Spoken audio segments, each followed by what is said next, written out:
بسم اللہ الرحمن الرحیم نحمدہ و نصلی علی رسولہ الکریم اما بعد رب اشرح لی صدری ویسر لی امری واحلل عقدۃ من لسانی یفقہوا قولی۔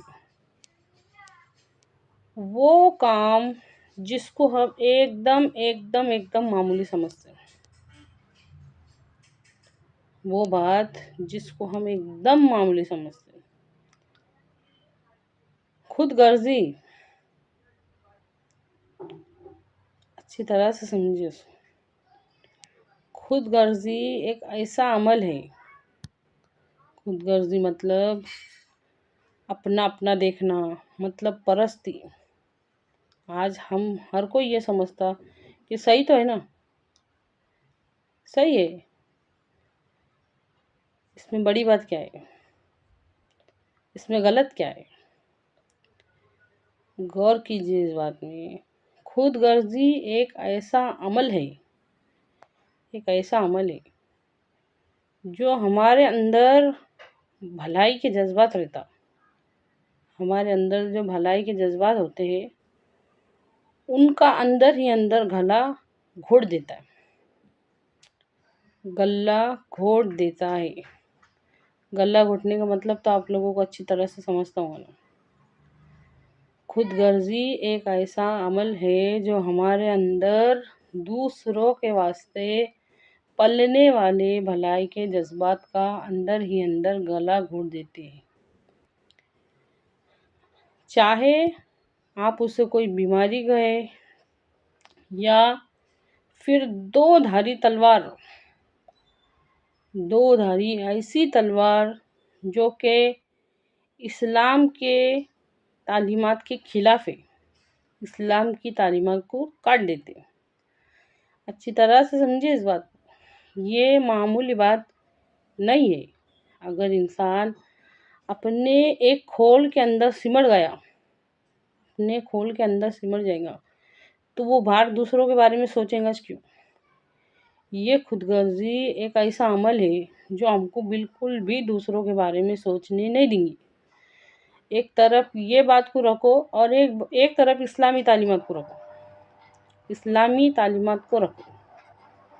ایک مسلمان دوسرے مسلمان کا بھائی ہے، خود غرض انسان کیوں بھائی کے بارے میں سوچیں گے؟ خود غرض انسان دوسروں کے بارے میں نہیں سوچتا۔ تم اپنے بھائی کے لیے وہی چیز پسند کرو جو اپنے لیے کرتے ہو، یہ اسلامی تعلیمات ہے۔ خود غرضی کیا سکھاتی ہے؟ صرف اپنا دیکھو، دوسروں کے بارے میں نہیں سوچو۔ اچھی طرح سے سمجھو۔ اسلامی تعلیمات کیا سکھاتی ہے؟ جو رحم نہیں کرتا اس پر رحم نہیں کیا جاتا۔ اللہ معاف کرے، خود غرض انسان اس قدر بے رحم ہو جاتا کہ اس کو سب سے زیادہ خود محتاج نظر آتا، کہ سب سے زیادہ ضرورت مند میں ہے، سب سے زیادہ ضرورت مجھے۔ غور کر کے دیکھو اس بات کو، ہمارے اندر پڑنے والے ہر جذبات سے ہم واقف ہیں۔ جب ہم اس طرح سے سوچنے لگیں گے نا تو پھر دوسروں کے بارے میں سوچنے کے لائق بچیں گے نہیں۔ جو رحم نہیں کرتا اس پر رحم نہیں کیا جاتا۔ ہر تعلیم اسلامی تعلیمات کے خلاف ہے۔ واللہ لا یؤمن ولا یؤمن ولا یؤمن، اللہ کی قسم وہ شخص ہرگز مومن نہیں ہو سکتا۔ صحابہ کانپ گئے، یا رسول اللہ کون ہے وہ بدبخت؟ فرمایا وہ جس کا پڑوسی اس کے شر سے محفوظ نہ ہو۔ یہ اسلامی تعلیمات۔ خود غرضی اس کے خلاف ہے۔ خود غرضی انسان کو اپنے کولمے سے نکلنے نہیں دیتی۔ اللہ معاف کرے، آج کا ہر انسان اس خود غرضی کی لپیٹ میں، یہاں تک کہ اپنے سگے ماں باپ کو بھی اپنی فیملی میں سے نہیں سمجھتے۔ غور کر کے دیکھو، یہ اپنا میں اور میری فیملی، اسلام اس کے خلاف ہے۔ اسلام کی تعلیمات انسان کے اندر کی انسانیت کو نکھار کے سامنے لاتی۔ یہ دیکھو، یہ ہے ہمارا اسلام۔ ہر تعلیم کو، مظلوم کی بدوا سے بچو، دوسروں کا سوچ۔ اس میں بھی آتا کہ نہیں دوسروں کا سوچنا؟ کیونکہ اس کے اور اللہ کے بیچ میں کوئی پردہ نہیں رہتا۔ غریبوں کے بارے میں سوچو، یتیموں کے بارے میں سوچو، بیواؤں کے بارے میں سوچو، دوسروں کے بارے میں سوچو۔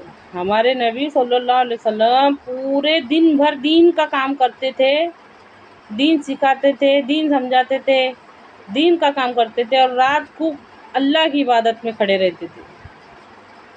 رات کا تھوڑا سا کچھ حصہ سونے میں گزارتے تھے، باقی اللہ کی عبادت کرتے تھے۔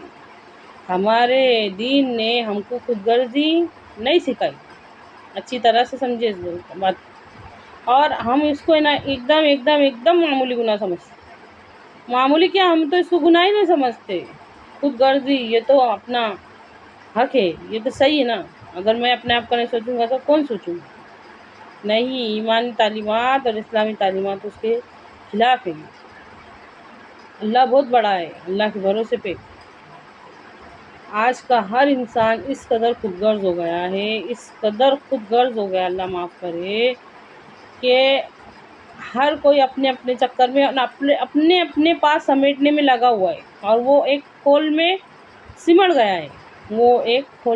گیا ہے، جس کی وجہ سے دوسروں کی ضرورت سے کوئی دلچسپی نہیں ہے۔ معاشرہ بے رحم سے بے رحم ہوتا جا رہا ہے۔ یہ میں اور میری فیملی، اچھی طرح سے سمجھیے اس بات۔ اے اللہ، کہنے سننے سے زیادہ اس کو سمجھنے کی، اس پہ عمل کرنے کی، معاشرے میں بدلاؤ لانے کی توفیق عطا فرما۔